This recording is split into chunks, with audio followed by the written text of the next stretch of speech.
धर्म के मामले में वह सहनशील तथा उदारवादी था। न केवल सिख बल्कि मुसलमान तथा हिंदू संतों को भी वह सम्मान, आदर और संरक्षण देता था। धर्मपरायण सिख होते हुए भी कहा जाता है कि अपने सिंहासन से उतरकर मुसलमान फकीरों के पैरों की धूल अपने लंबी सफ़ेद दाढ़ी से झाड़ता था। उसके अनेक महत्वपूर्ण मंत्री और सेनापति मुसलमान और हिंदू थे। उसका सबसे प्रमुख और विश्वास पात्र मंत्री फ़कीर अजीज उद्दीन था। उसका वित्त मंत्री दीवान दीनानाथ था। वस्तुतः किसी भी दृष्टि से रणजीत सिंह द्वारा शासित पंजाब एक सिख राज्य नहीं था। राजनीतिक सत्ता का इस्तेमाल केवल सिखों के फायदे के लिए नहीं होता था। सिख किसान उतना ही उत्पीड़ित था जितना हिंदू या मुसलमान किसान था। वस्तुतः रणजीत सिंह के अधीन एक राज्य के रूप में पंजाब का ढांचा 18वीं शताब्दी के अन्य भारतीय राज्यों की तरह ही था।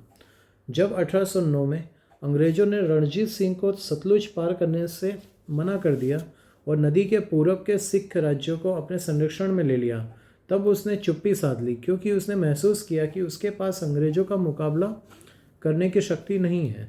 इस प्रकार उसने अपने राजनयिक यथार्थवाद और सैनिक शक्ति के जरिए अपने राज्य को अंग्रेजों के अतिक्रमण से बचा लिया, मगर वह विदेशी खतरे को हटा नहीं सका। उसने उस खतरे को अपने उत्तराधिकारियों के लिए छोड़ दिया। इससे उसकी मृत्यु के बाद उसका राज्य सत्ता के तीव्र आंतरिक संघर्ष का शिकार हो गया। तब अंग्रेज आए और उन्होंने उसे जीत लिया। मराठा शक्ति का उत्थान और पतन।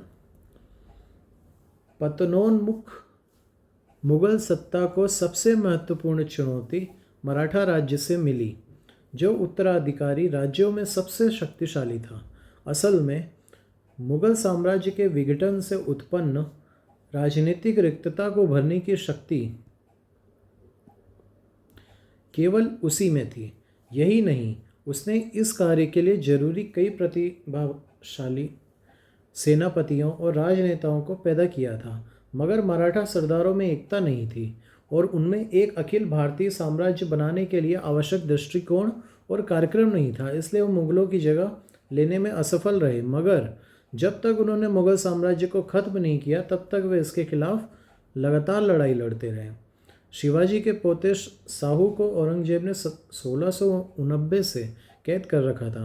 औरंगजेब उसके तथा उसकी माँ के साथ उनके धर्म, जाति और अन्य चीज़ों का पूरी तरह ख्याल कर बड़ी शिष्टता, इज्जत और लिहाज के साथ पेश आया। उसको उम्मीद थी कि शायद शाहू के साथ कोई राजनीतिक समझौता हो जाए।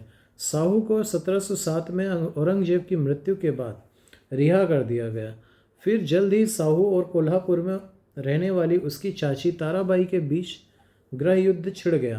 ताराबाई ने अपने पति राजा राम के मरने के बाद अपने बेटे शिवाजी द्वितीय के नाम में मुगल विरोधी संघर्ष 1700 से चला रखा था। मराठा सरदारों ने सत्ता के लिए संघर्ष करने वालों में से किसी न किसी का पक्ष लेना आरंभ कर दिया। हर मराठा सरदार के पीछे सिपाही थे जो केवल उसी के प्रति निष्ठा रखते थे। उन्होंने इस अवसर का इस्तेमाल सत्ता के लिए संघर्ष करने वाले दोनों पक्षों से मोल भाव करके अपनी शक्ति और प्रभाव को बढ़ाने के लिए किया। उनमें से अनेक ने दक्कन के मुगल नवाबों के साथ मिलकर साजिशें भी की। शाहू और कोल्हापुर स्थित उसके प्रतिद्वंदी के बीच झगड़े के फलस्वरूप मराठा सरकार की एक नई व्यवस्था ने जन्म लिया, जिसका नेता राजा शाहू का पेशवा बालाजी विश्वनाथ था। इस परिवर्तन के साथ मराठा इतिहास में पेशवा आधिपत्य का दूसरा काल आरंभ हुआ, जिसमें मराठा राज्य एक साम्राज्य के रूप में बदल गया।